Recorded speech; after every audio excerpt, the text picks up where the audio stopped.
Bonjour à toutes et à tous. Dans cette série de vidéos, nous allons voir un autre aspect de SolidWorks. Alors, dans le cours général, nous voyons que SolidWorks est un excellent outil pour faire de la CAO ou pour faire de l'impression 3D. Mais ici, nous allons voir une autre vision de SolidWorks. Cette vision de SolidWorks, ça va être de modéliser tout à fait autre chose. Donc nous allons modéliser une maison avec son jardin. Alors nous allons modéliser ça plutôt sous la forme d'un décor. Nous n'allons pas forcément réaliser l'ensemble des éléments, mais nous allons présenter ça sous forme d'un décor rapide à faire et permettant d'obtenir une précision identique à celle de SolidWorks en temps normal, c'est-à-dire une précision mécanique. Donc pour ce faire, nous allons commencer par une première étape qui va être de construire la maison. Voilà. Donc pour ce faire, nous allons demander à SolidWorks de nous faire une nouvelle pièce.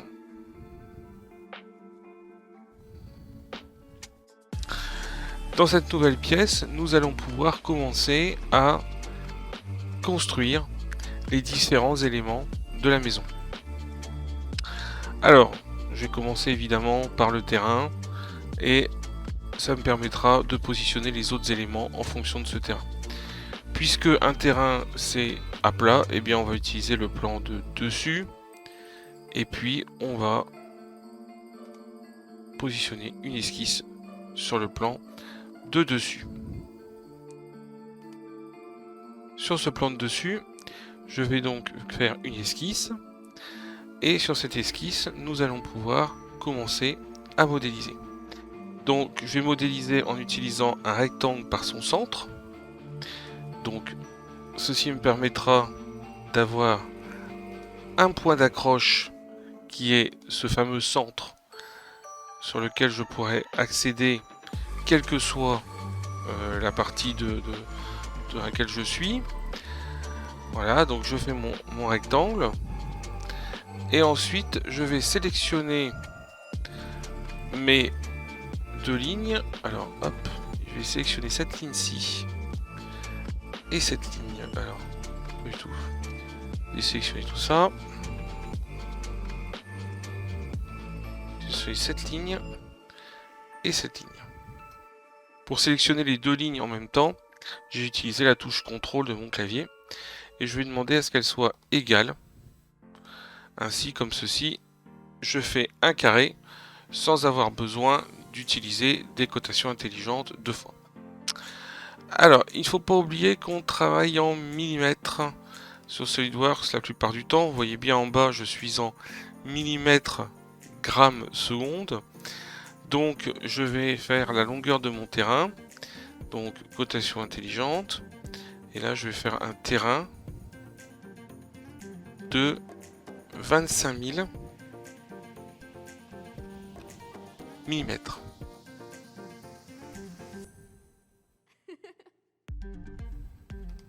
Voilà.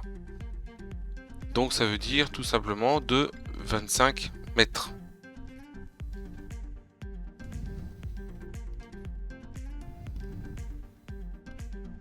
Ensuite, je vais utiliser un décalage d'entités. Donc je quitte ma cotation intelligente. Décalage des entités. Hop. Donc là, elles sont censées être toutes jaunes. Voilà. Oui, elles sont censées être toutes jaunes. Et je vais donc les décaler non pas de 10 mm mais de 100 mm. Voilà. Et là, elles se décalent bien sur l'extérieur. Donc tout va bien. Si elles s'étaient décalées vers l'intérieur, dans ces cas-là, j'aurais cliqué ici sur inverser la sélection. Je fais donc OK. Et j'ai donc une deuxième ligne. Voilà. Qui fait tout le tour du terrain. Cette deuxième ligne va me permettre de donner une épaisseur à ma clôture de terrain, tout simplement. On va ensuite construire la maison. Pour construire la maison, je vais utiliser l'outil ligne. Et je vais la construire un petit peu à la volée. Alors, on va s'amuser à faire un petit modèle avec une sorte de Porsche, etc. Mais bien entendu, vous pouvez faire un petit peu ce que vous voulez. Le principal, c'est de ne pas tomber sur des points d'accroche. Alors là, je vais quand même me maintenir horizontal, vertical. Voilà, ça va me permettre d'éviter de rajouter des contraintes par la suite pour que l'esquisse soit juste. Mais vous voyez, par exemple, je vais essayer d'éviter de m'accrocher ici. Hein, parce que plus je vais m'accrocher à des points, plus ça va rendre difficile la construction par la suite. Là, en revanche, je fais bien attention de m'accrocher à la verticalité ici pour avoir un élément qui se ferme dans la totalité. Maintenant que nous avons positionné notre esquisse, nous allons pouvoir commencer à lui donner des dimensions. Alors les dimensions, on va utiliser comme toujours les dimensions, hop, cotation intelligente. Je vais commencer par indiquer les dimensions de la maison.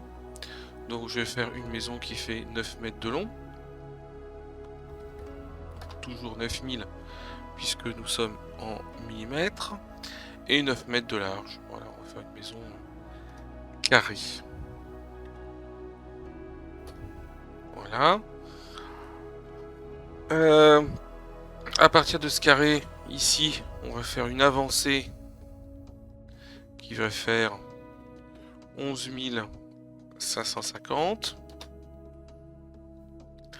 Ici, quelque chose comme 4500. Voilà. Et puis ensuite, eh bien, on va positionner cet objet à l'intérieur de l'autre. Donc, pour ce faire, je vais sélectionner cette ligne et cette ligne. Donc, je parle bien de la ligne extérieure. Voilà. Donc là, on va mettre 10 000. Voilà. Et dans l'autre sens, on va se rapprocher un petit peu. Donc là, hop, je vais mettre la dimension entre cette ligne et cette ligne extérieure. Voilà. Hop, et là, je vais mettre par contre 6000. Voilà. Ainsi, comme ceci, la maison est nettement plus positionnée sur le terrain. Ensuite, nous allons faire la même punition que pour les extérieurs, c'est-à-dire un décalage d'entité. Donc je quitte la cotation intelligente et je pars sur un décalage d'entité. Je sélectionne cet élément. Il me propose d'être à l'extérieur. Cette fois-ci, je n'ai pas vraiment envie d'être à l'extérieur, mais plutôt à l'intérieur. Donc je vais faire inversion. Là, je suis bien enchaîné, donc aucun problème pour le fonctionnement. Voilà, donc là, on va pouvoir travailler tranquillement. Ici, faites bien attention à ce que l'ensemble des traits soit bien pris en compte. Si c'est pas le cas, vous pouvez le faire éventuellement en plusieurs fois. Hein. Voilà. Normalement, SolidWorks repère hein, pour ce genre d'opération très simple, il repère tout seul, mais ça va pas toujours être le cas. On va faire des murs un petit peu plus épais.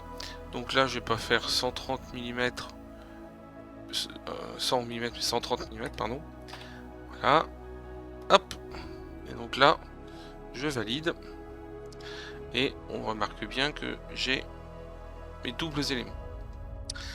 Alors, pour les utilisateurs du logiciel SketchUp, c'est quelque chose qui risque d'être un petit peu contrariant au départ, puisque sur SketchUp, vous pouviez monter des murs sans qu'ils aient d'épaisseur. Dans SolidWorks, on va éviter de partir en surfacique en permanence, parce que c'est un mode qui serait plus compliqué pour ce que l'on souhaite faire. Et donc, on va donner une épaisseur à chaque objet. Voilà. Et donc, pour donner une épaisseur à chaque objet, il va falloir donc à chaque fois dupliquer les entités. Ensuite, nous allons créer une nouvelle ligne. Alors, cette nouvelle ligne, nous allons la mettre au départ d'ici. Voilà, donc là, elle est hop, hop, et jusque là, clac. Voilà. Hop, on quitte l'autre ligne. Voilà. Et ensuite, on va bien entendu, encore une fois, la doubler, puisque si on ne la double pas, elle n'a pas d'existence. Donc, on va la doubler pour que l'objet puisse avoir une existence solide. Voilà. Donc ici, nous avons positionné ces deux éléments.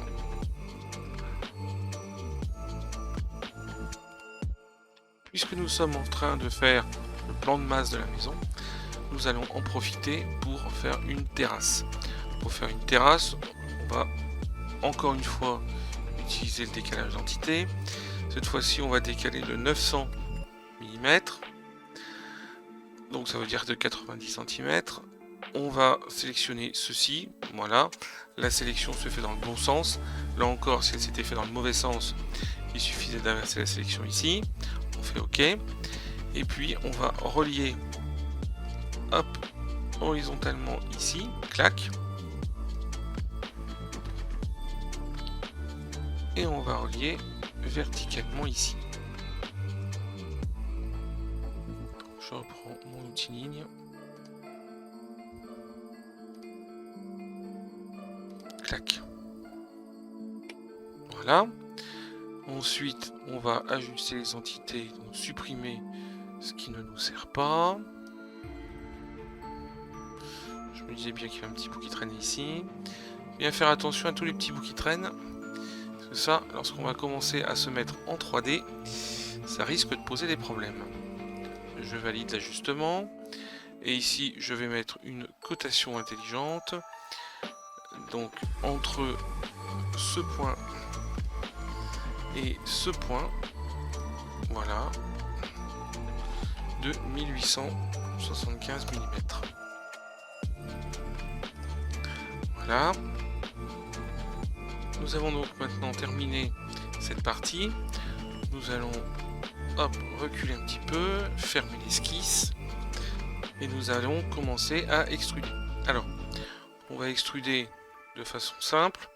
On va commencer par le jardin.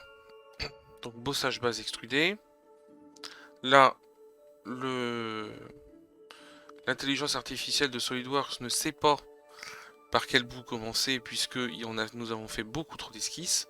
Et donc là, hop, je valide cette partie et je valide. Voilà. Donc là, on remarque que j'ai un bout de terrain. Ce bout de terrain est bien validé comme étant un solide, même si évidemment il n'est pas à ce moment bien épais puisqu'il ne fait que 10 mm d'épaisseur. Nous allons maintenant nous occuper de la terrasse. Pour la terrasse, il va falloir retrouver l'esquisse que nous avions déjà utilisée. Dans les cours, je vous ai déjà présenté le fait qu'une esquisse utilisée était donc à l'intérieur du bossage. C'est pas grave, on va la resélectionner et je vais lui redemander un deuxième bossage. Voilà. Cette fois-ci, je vais sélectionner comme contour celui-ci et je vais l'épaissir de 200 mm. Voilà. Et je valide. Sur la gauche, vous remarquez donc que mon esquisse maintenant a une petite main qui est indiquée en dessous. Pour ceux qui utilisaient de vieilles versions de Windows, Windows 95, 98, c'est un petit peu la petite main qui vous indiquait quand vous partagiez un dossier avec des amis. Et bien, c'est exactement la même chose. Là, il s'agit de partager une esquisse entre plusieurs fonctions. Nous allons ensuite donner un petit peu d'apparence à ceci. Donc, pour utiliser les apparences, je vais aller chercher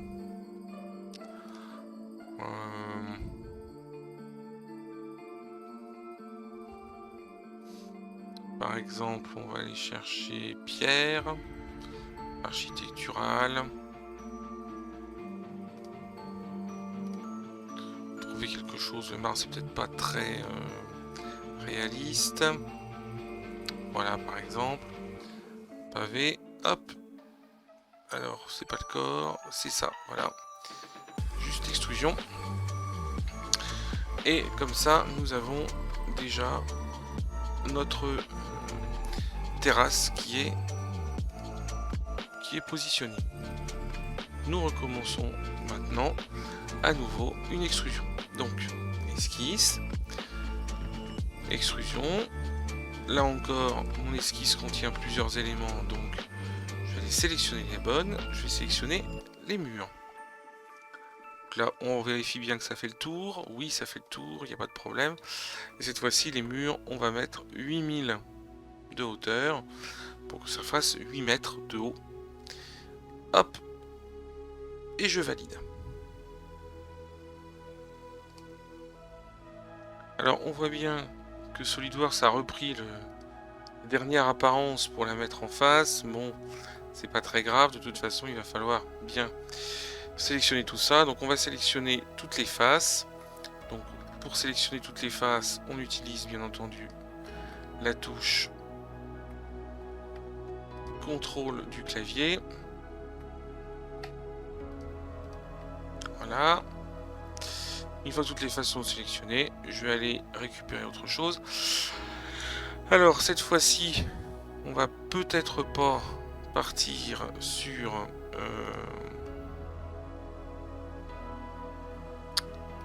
Voilà, on va partir sur de la brique. Puis on peut prendre par exemple de la brique classique. Brique flamande, brique... Bon, vous choisissez un petit peu ce qui vous convient.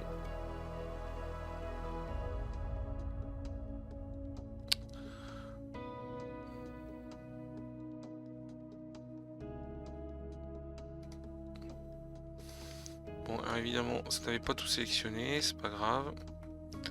On va recommencer.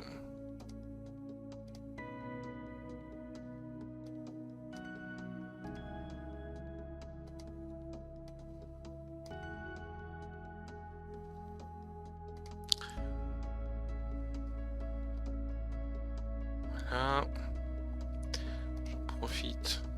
Hop. Hop. Alors on pourrait tenter de se dire on va prendre corps. Parce que le corps ça contient toute la maison. Oui mais lors de nos extrusions, nous avons coché à chaque fois le fait de figer les éléments les uns avec les autres. Et donc nous n'avons pas plusieurs corps mais bien un seul corps pour l'ensemble des éléments qui sont présents à l'écran. Maintenant que nous avons fait les murs, il va falloir préparer pour le toit. Pour préparer pour le toit, nous allons devoir couper les murs avec une forme de toiture. Donc pour ceci, hop, nous allons ici créer une esquisse et SolidWorks se met en face de l'esquisse. Alors, bien entendu, pourquoi est-ce que j'ai choisi cette partie droite pour mettre l'esquisse? Eh bien tout simplement parce que à cet endroit-là, il n'y a pas de décrochage. Voilà. J'aurais pu le faire avec un décrochage quand même, ça aurait fonctionné, mais malgré tout, c'était quand même plus simple. Alors, je vais donc créer mon esquisse. Il va s'agir ici de créer ce qu'on appelle tout simplement un emporte-pièce, hein, pour ceux qui font un petit peu de pâtisserie. Donc là, hop, clac, clac. Alors là, j'essaie d'être à la même hauteur. Ça va me faciliter largement la tâche par la suite. Voilà. Tac. Tac. Là, en haut, on s'en fout un peu. Voilà. Maintenant, cet emporte-pièce, je vais le coter. C'est là le plus important. Donc, cotation intelligente. Donc, entre ici, le faîtage, et ici, le bord du toit, il n'y a pas 5000, il y a 4750. Voilà. Je fais une maison qui est un petit peu asymétrique, c'est volontaire. Ici, je vais mettre donc une dimension entre ces deux éléments qui sera de 1600 mm et une dimension entre ces deux éléments qui sera de 1350 mm. Alors, c'est un petit peu pour jouer hein, qu'on fait quelque chose d'asymétrique. Bien évidemment, si vous aviez souhaité faire quelque chose de symétrique, c'était tout à fait possible, c'était exactement la même façon de travailler. Et puis ensuite, donc, on va valider l'esquisse. Donc, je valide ma cotation intelligente. Je valide mon esquisse. Voilà. Je me mets un petit peu en 3D pour voir ce que je vais faire. Et puis, je vais demander tout simplement à SolidWorks de faire un enlèvement de matière extrudé. Voilà. Et cet enlèvement de matière extrudée, eh bien, soit je le fais jusqu'au bout, soit je tire tout simplement sur, sur le borgne jusqu'à atteindre ce que je souhaite, c'est-à-dire le bout de la maison. Voilà, donc vous pouvez faire soit ça, soit à travers tout. Hein, voilà, à travers tout, ça donne exactement la même chose. Et je valide. Voilà, et là, la maison est bien découpée. On a bien les pentes. On va bien pouvoir positionner la toiture. Mais avant ça, il va falloir s'occuper de mettre un sol à la maison. Là, si vous regardez bien, la maison n'a pas de sol. On voit à travers. Vous voyez, par ici, c'est plus parlant. Alors, on va lui mettre un sol tout de suite. Ça sera plus compliqué de le faire après. Il faudra utiliser des coupes.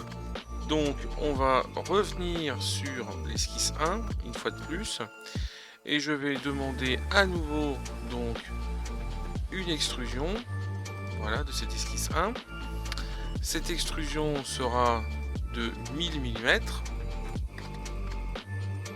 Voilà. Et on va sélectionner donc les 3 zones qui sont ici. Voilà. Pour fabriquer la dalle. Là, si on regarde bien, ok, c'est bon. L'ensemble des éléments ont bien été extrudés. Je valide. Alors, cette dalle, il va falloir aussi éventuellement lui donner une couleur, etc. Donc, pour ce faire, je vais retourner ici. Donc, on va aller dans organique, bois. Alors, on va choisir par exemple un chêne. Ah, ça peut être joli, un chêne satiné. Bon, on n'est pas obligé de prendre ça. Hein. On peut aussi prendre quelque chose d'un peu plus sympathique. Alors dans bois, qu'est-ce qu'on va avoir d'autre? Voilà, être poli, c'est sympa. Allez, et on va valider. Voilà, hop. Et ici, nous avons un joli parquet. Alors, bien entendu, c'est pareil. Si vous préférez mettre un carrelage ou si vous préférez mettre tout à fait autre chose, vous n'hésitez pas. Il n'y a absolument aucune obligation pour que ça fonctionne. Nous allons maintenant nous occuper du toit directement. Alors le toit, je vais le faire directement sur cette façade là. Donc là, esquisse, voilà. Alors mon SolidWorks est réglé pour me mettre toujours face aux esquisses. Mais si le vôtre ne l'est pas, il suffit tout simplement de faire un clic droit sur l'esquisse, normal A, et vous allez retrouver exactement la même orientation. Je fais la ligne basse du toit, hop, voilà. C'est là qu'on a quand même le gros avantage que SolidWorks nous aide avec son intelligence artificielle. Voilà, hop. Alors là, il ne le trouve pas parce que, si vous vous souvenez, mon toit, enfin mon morceau de mur, s'arrête ici. Là, ici, il y a un décrochage. Donc je vais commencer par faire ce bout là. Et ensuite je vais continuer. Voilà. Et là, j'ai bien la petite assistance. Je demande ensuite à SolidWorks de décaler les entités. Cette fois-ci, on va les décaler de 170 mm. Donc décaler les entités. 170 mm. Oula. C'est un petit peu haut. Vous remarquez bien que puisque il y a une continuité sur l'ensemble de mon dessin, SolidWorks ne s'est pas arrêté ici, hein, il a bien continué sur l'ensemble. Je vais maintenant créer les deux verticales pour fermer la pièce. J'ai oublié de valider, donc on recommence, décaler les entités, voilà, 170 mm, ok, et là je vais créer des verticales, donc une ici, et une ici.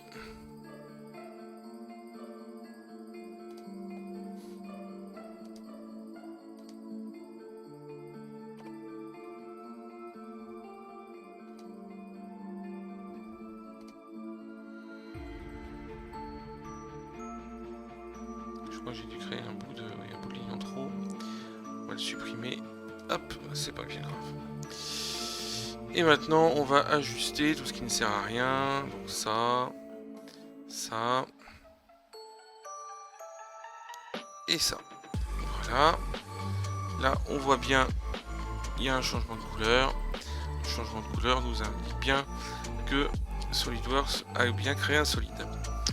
Je vais donc mettre mon débord de toit, donc entre ici et là, on va faire un débord de toit de 1250 mm.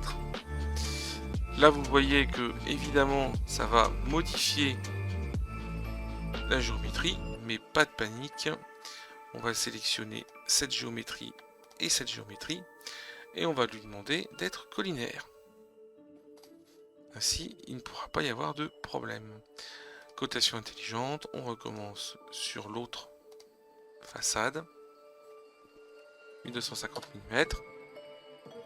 Là, pas de problème, SolidWorks a bien compris qu'il s'agissait de rétrécir et non de modifier la géométrie, et donc il a bien fonctionné tel qu'on lui demandait.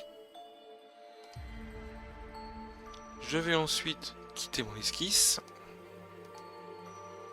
et demander à SolidWorks de me faire l'extrusion. Alors avant de faire cette extrusion, je vais juste vérifier sur mon esquisse 1 les dimensions totales de la maison. Donc là on voit que nous avons des dimensions totales de 1150 mm. Ici, on voit bien les dimensions de 1150 mm. Très bien. Mais il va quand même falloir faire un débord de toit, donc je vais revenir sur cette esquisse. Je vais donc faire une extrusion. Ici, je vais faire une extrusion de 550 mm et une deuxième direction de 1150 mm, de 11150 mm plus les 550 mm du débord de toit. Voilà, je valide. Donc là, vous remarquez au passage que j'ai toujours coché le fait de fusionner des éléments, ce qui veut dire que je n'ai toujours pas plusieurs solides, mais j'ai toujours un seul solide. Voilà, nous allons donc réaliser les extérieurs de la maison et les extérieurs pour l'instant du jardin et de la terrasse. Donc vous remarquez bien qu'ici il s'agit d'éléments solides. Les murs ont une épaisseur, le toiture a une épaisseur, l'ensemble des éléments ont des épaisseurs, ce qui va pouvoir nous permettre de travailler dessus. Dans la deuxième partie de ces travaux pratiques, nous allons réaliser les ouvertures, donc fenêtres, portes et balcons, pour nous permettre de rendre à cette maison un aspect plus sympathique. Voilà, donc cette vidéo est terminée, je vous dis à très bientôt pour la partie 2 de ce TP et bon courage pour la modélisation.